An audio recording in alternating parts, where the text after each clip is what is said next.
আজকে আমি আপনাদের দেখাবো কিভাবে চাইনিজরা এত সুন্দর সুন্দর টাইলস তৈরি হয়। আপনারা তো টাইলস দেখেছেন, কিন্তু কিভাবে তৈরি হয় সেটা এখনও দেখেননি। আজকে আমি আপনাদের দেখাবো।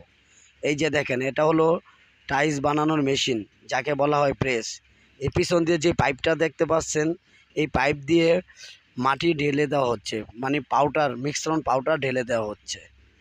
এরপর দেখেন এই পাউডারগুলা কিভাবে কত সুন্দরভাবে নিখুঁতভাবে একটি টাইলসে পরিণত হয়।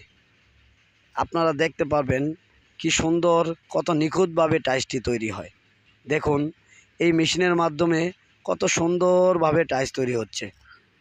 একসাথে অনেকগুলো টাইলস তৈরি হয়। এই যে মনিটরটা দেখতে পাচ্ছেন, এটার কাজ হলো সমস্ত টাইলসের যে কোনো সমস্যা সমাধান করা।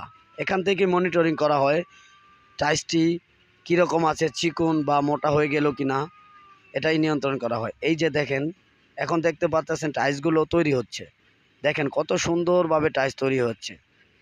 এইটা হচ্ছে টাইলসের পিছনের অংশ, কত সুন্দর নিখুঁতভাবে বের হয়ে আসলো। এই যে দেখেন প্রতিটি চাপে একসাথে অনেকগুলা টাইলস তৈরি হচ্ছে। টাইলসগুলো এক এক করে সিরিয়ালে মেশিনের ভিতরে চলে যাচ্ছে। কিভাবে, এই যে দেখেন কিভাবে উল্টো টাইলসগুলো মেশিনের মাধ্যমে ওগুলাকে সমান্তরাল করা হচ্ছে। এখন দেখবেন টাইলসের উপরের অংশ, এই যে আমরা দেখতে পাচ্ছি টাইলসের উপরের অংশগুলা কত সুন্দর নিখুঁতভাবে টাইলসগুলো বের হয়ে আসলো মেশিন থেকে। দেখতে পাচ্ছেন উপরের কি সুন্দর একটা আঁচড়ন দিয়ে তৈরি করা হচ্ছে টাইলসগুলা। কত সুন্দর নিখুঁতভাবে টাইলসগুলো বের হয়ে যাচ্ছে, এক এক সারিতে চলে যাচ্ছে, একসাথে অনেকগুলা চলে যাচ্ছে। এই মেশিন থেকে বের হয়ে টাইলসগুলা অনেকটা পথ অতিক্রম করবে। এই যে সুন্দর সুন্দর টাইলসগুলো চলে যাচ্ছে, এগুলো ফায়ারিং হওয়ার জন্য তৈরি হয়ে গেছে। এখন এইগুলো কিন্তু কাঁচা, আপনাদের আগেই বলে রাখি, এই টাইলসগুলো কিন্তু পাউডার থেকে বের হয়ে এসছে, এখন কাঁচা।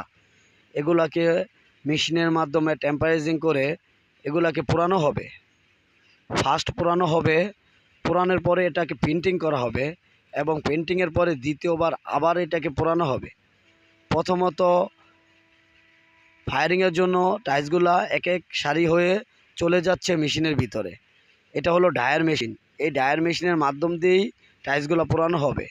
এবং সামনে দেখতে পাচ্ছেন এই যে রুমটা, এই রুমটা হলো ডিজিটাল প্রিন্টিং মেশিন। এখান থেকে টাইলসগুলো প্রিন্ট হয়ে বেরিয়ে আসছে।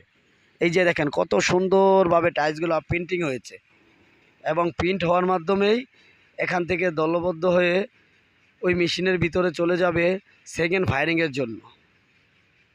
দেখতে পাচ্ছেন কত সুন্দর টাইলস, কি সুন্দর ডিজাইন। এভাবেই চাইনিজরা টাইলসগুলো তৈরি করে থাকেন, এবং আপনাদেরকে আরও সুন্দর সুন্দর